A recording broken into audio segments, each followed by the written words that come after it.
ang kasaganaan mula sa ngalan ay pinagkakaloob sa lahat ng bawat isa ngayon at magpakilan.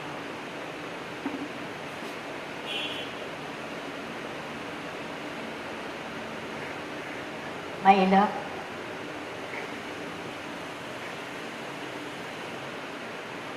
Ang kapayapaan, kaliwanagan sa mga taong kapit sa mga kayamanang panglupa.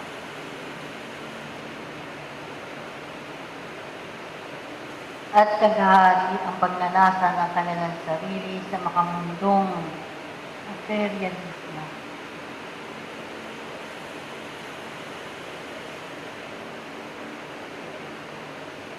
At sa mga nagpapatuloy sa dakilang tungkulin ng kanyang sarili at tumutuklas ng maraming aralin ng buhay at katotohanan, ay nalalaman ninyo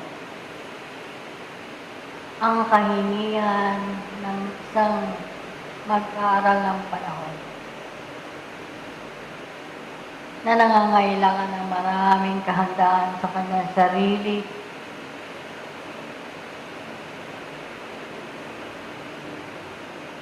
nagbubungkal ng lupa,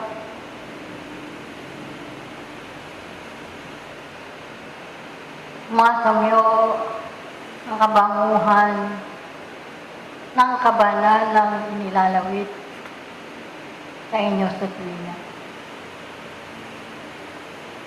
Upang ito ang maging karagdagan ng kayamanan ng kaluluwa, upang ang maraming pasan sa inyong mga balikat ay magkaroon ng kagaangan at madala ninyo hanggang sa dulo ng kalbaryo ng inyong pagpapatulot hanggang marating ang kalwalhatian ng inyong mga ako. Kung gayon, mga kapatid, ang kasalukuyang panahon ay nagbibiyaya lahat at bawat isa ng mga araling natutunghayan ninyo sa tuwina. Mga larawan ng pagtitiis, nabiguan, at kung ano-ano pang mga pangyayaring nagaganap sa inyong kapaligiran na siyang umaantig sa inyong mga puso upang kayo'y gumawa at maging bahagi kayo ng inyong kapwa nilikha. Hindi matatapos isang iglap ang lahat ng aralin na kinakailangan ninyong matutunan sapagkat nangangailangan ito ng paghanda sa kanyang sarili, sa pagkaunawa, pagkatanggap ng mga aralin at katotohanan upang mailagay ninyo ito sa tunay na kahayagan at paggawa upang kayo ay maging mabuting larawan ng inyong kapwa at kayo'y sundan ng kanilang mga yapak upang sila rin ay maging isang tunay na mag-aral ng panahon. Na ang inyong mga bakas na iniiwan sa kapatagan lupang ito'y siyang nagpapatunay na kayo ay makaalpas, makapagbibigay at nagkakaloob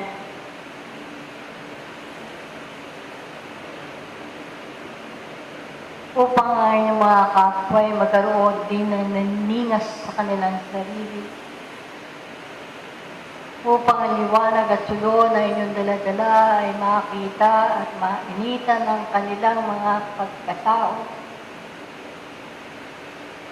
at sila din ay makapagpatuloy sa lakaring ito patagan ng lupa. Malasin ninyo mga kapatid, hindi lamang ang mga suliranin at iisi ng buhay o ang mga kirot at karamdamang na makapagbibigay sa inyo ng pagkaunsyami, sapagkat ang lahat ng ito ay mga pag-aaral sa inyong mga tunay na ako, na kung hanggang saan na ang naaabot ng inyong pagkaunawa, na kayo man ay nagbibigay ng inyong bahagi sa daigdigan ng lupa, ay hindi kayo nakaliligtas mga pagsubok ng buhay. Pagkat habang mayroon ng buhay at lakas sa inyong mga sarili, magpapatuloy at magpapatuloy kayo sa pagpapaunlad at pagpapakawagas ng inyong mga sarili.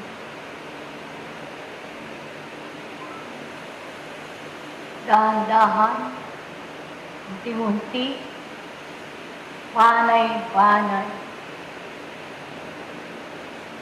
ninyong lalandasin ang buhay ninyo hanggang makita ninyo ang inyong sarili na sasabilong na kayo sa pakpak ng ating Ama, na makatitiyak kayo na hindi kayo masasaktan, mabibigo at malulungkot, sapagkat nalalaman na ninyo ang bigat ng tungkulin ng inyong sarili na roon lagi sa kahayagan ng inyong paggawa.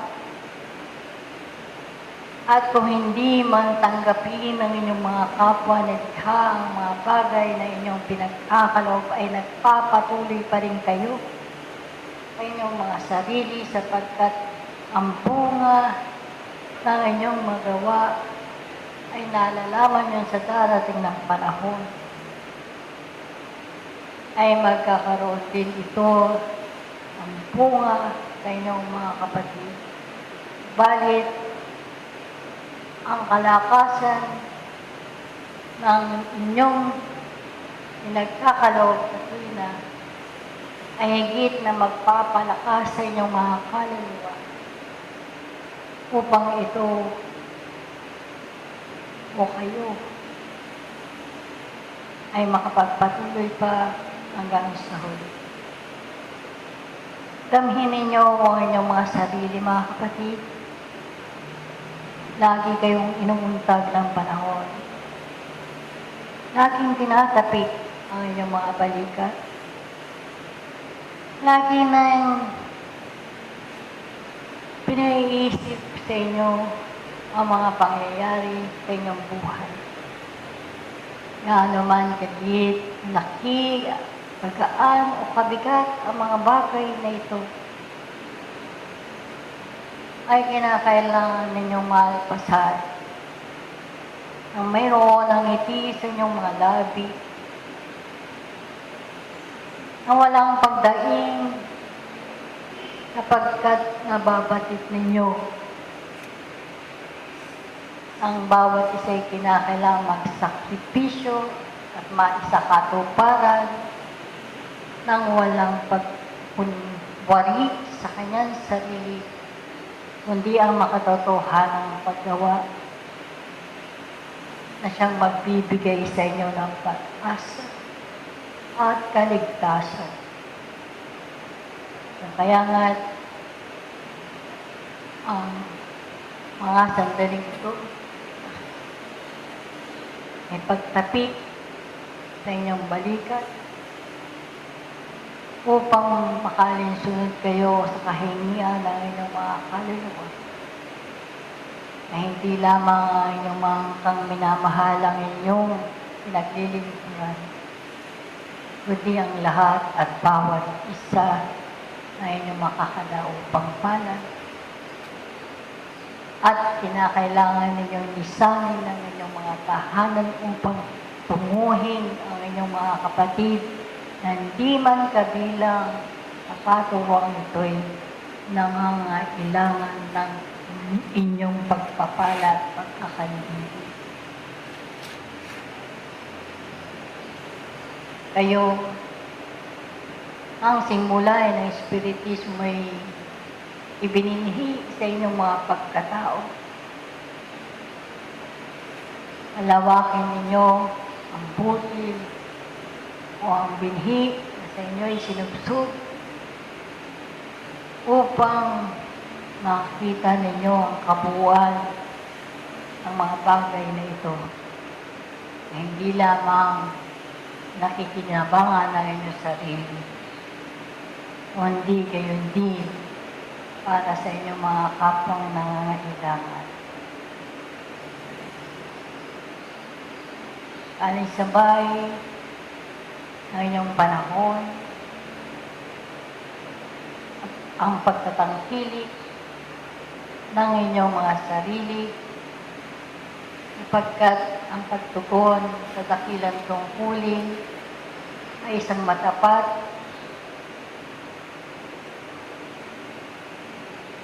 at isang makabuluhan na pagsasabuhay at pagsasakatuparan sa isang daigdigang katulad nito. Marami ang nagkakahol, marami ang nahahapis, marami pa ang naroroon sa kadiliman, marami pa ang nauunsyan. Kayo na lagi nang ang aral ay binababa sa inyong kalagitnaan, ay damhin ninyo ang munting sonata o himig ng kabatlayaan ay lagi nang ipinadidinig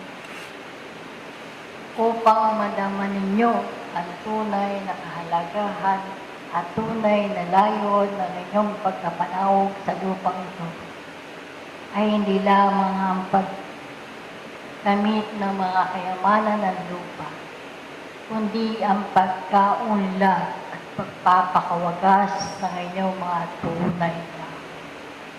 Ito ang maliit kong alay sa inyong kalagitnaan.